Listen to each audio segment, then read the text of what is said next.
talk to me a second? I said, well, you're too busy. He said, no. He says, we've made the decision we're going to war with Iraq. This was on or about the 20th of September. I said, we're going to war with Iraq. Why? He said, I don't know. He said, I guess they don't know what else to do.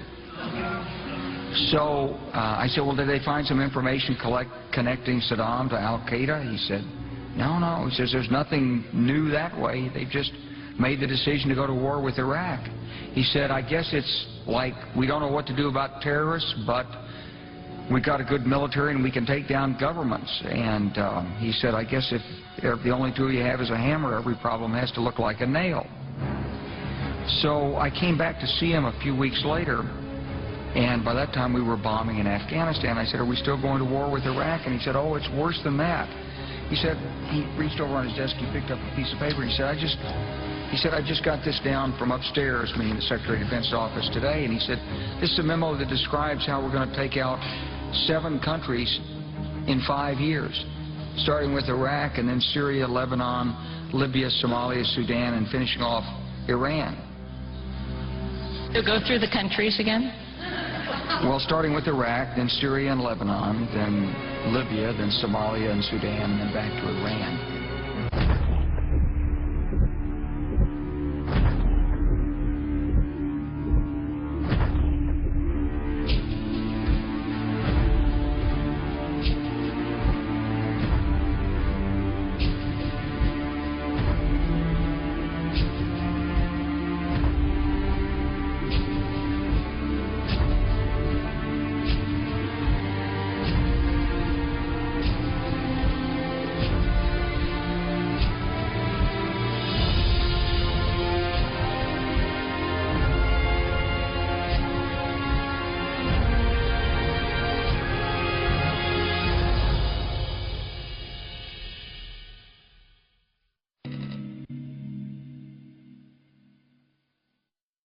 My friends, we stand at the precipice.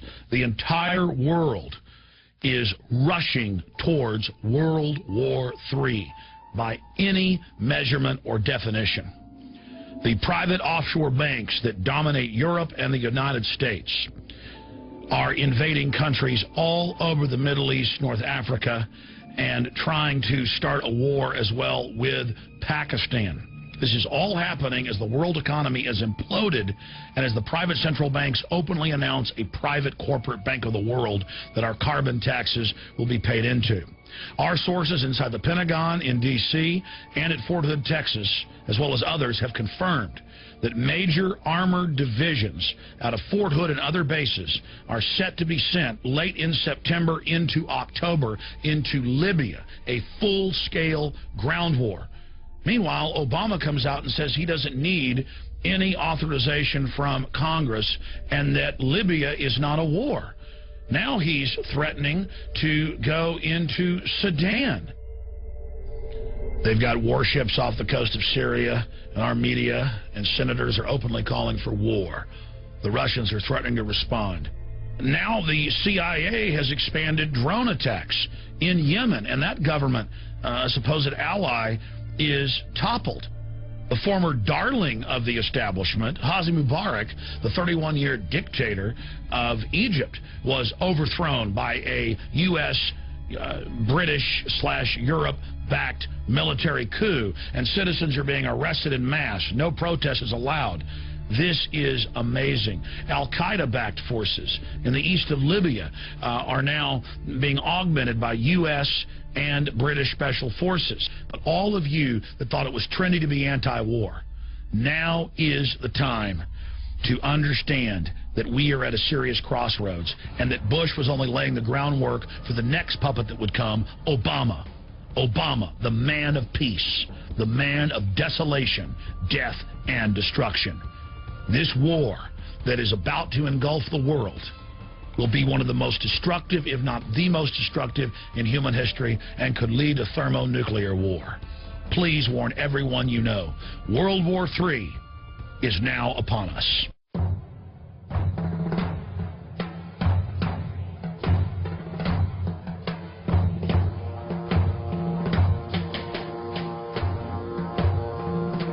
And this is what is about to occur.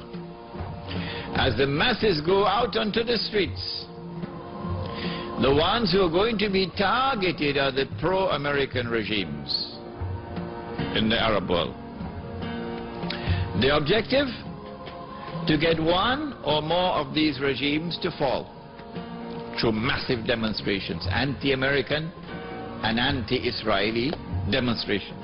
If that happens, and the Jews are going to be praying for that to happen, then you will see television really coming of age for the second time. The first time was September 11th. Television will now get to work around the world. CNN leading the pack. And the media around the world will now be used to portray an impending scenario in which, like the domino effect, governments around the world of Islam, they will claim, are now going to fall. And the world of Islam is rising up now. And one-eyed Muslims, of course, are going to believe it. The world of Islam is now going to rise up, and all these governments are going to be swept away. The masses will now emerge. And therefore the Jews are going to have their throats cut. This is going to be the most dangerous moment in the entire life of the world of Jews. The media will portray it. If we don't do something, we will all be slaughtered by these Muslim fanatics. I tell you, this will be drama worthy of Hollywood when it comes. Huh? They must be hating me now for revealing their secrets. It is in this scenario that Israel will say, we have to do something. If we just sit here and do nothing, the state of Israel will be destroyed and the Jews will all be slaughtered. What can we do? They call it a preemptive strike. A preemptive strike. But it won't be a preemptive strike. It will be the most dazzling display of the magnificent application of state-of-the-art military technology that will leave even Uncle Sam in the backyard. A war like Uncle Sam has never seen and could never wage. That is what Israel is going to wage. Do they have the technology? I believe they have technology that even Uncle Sam doesn't have. It will be a lightning strike. It will be a lightning strike.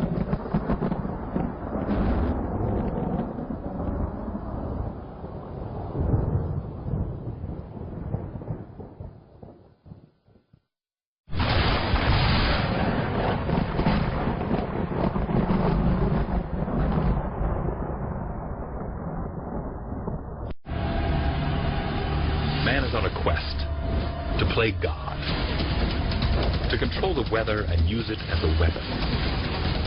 Lightning, torrential rains, hurricanes, targeted at the enemy. The ultimate war is if you never have to fire a round and nobody ever knew you had launched the fight. Is it possible there have already been attacks using weather weapons? Some people believe that Katrina was weather warfare at its most potent. But how do we get from understanding extreme weather to making it do our bidding? Earthquakes, tidal waves, those become the future of warfare. This series investigates how the impossible is becoming possible and what it might mean in the future. One of the significant elements of weather warfare is the plausible deniability angle to it. You can't really attribute it to anyone at all because you don't know if it's just the weather or if it's some more sinister military application that you're being subjected to. If you can trigger nature to do the work for you, you can raise covert wars, which our country and many others are famous for, and yet have the deniability that goes along with it. Weather experts from NOAA and from the National Weather Service can't explain why the jet stream anomaly occurred. Perhaps it's all just a part of Mother Nature's unpredictable ebbs and flows. Still, it's no coincidence that the United States began building its own mysterious array of antennas in February 1992. They are located in Gakona, Alaska. The project is called HARP. HARP is the High-Frequency Active Auroral Research Project, originally a joint effort of the Air Force and Navy in cooperation with a number of academic institutions. It is today the world's largest radio broadcasting station, but it's not designed to broadcast for human ears. It uses a unique patented ability to focus the energy coming out of the antenna field and injects that energy into a spot at the very top of the atmosphere in a region called the ionosphere. HARP is comprised of 180 antennas, approximately 72 feet tall, linked together to function as one giant steerable antenna. Steerable because it can aim millions of watts of ELF waves into one tiny patch of the atmosphere. The amount of energy we're talking about here is 3.6 million watts. To give you an idea of what that is, the largest legal AM radio station in North America is 50,000 watts. HARP is 72,000 50,000-watt radio stations injecting their entire output into a spot that's about 12 miles across by about 2.5 miles deep by about 90 miles up. This is where HARP is pointing. It's an area located roughly 300 miles from Anchorage. The U.S. military says HARP is merely being used to study the physical and electrical properties and behavior of the ionosphere for both civilian and defense purposes. But another theory has surfaced. The intense energy being beamed into the sky by HARP is actually heating up the atmosphere, causing weather changes. HARP is being used for weather modification. The military's own record proves it. They've admitted it within their own documents, and yet they still deny it to the public. If you push the ionosphere out into space, then the stratosphere just under the ionosphere has to move to fill in that gap. When it moves, it could pull the jet stream with it, thus rerouting it hundreds of miles, changing the way water moves through our atmosphere. HARP is one of several ELF wave transmitters located all over the globe. The United States owns and operates 3 of them. One in Gakona, Alaska, another in Fairbanks, Alaska, and one in Arecibo, Puerto Rico.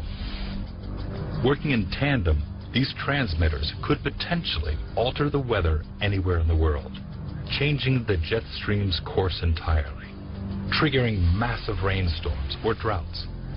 Even hurricane steering would be possible by heating up the atmosphere and building up high-pressure domes that could deflect or change the course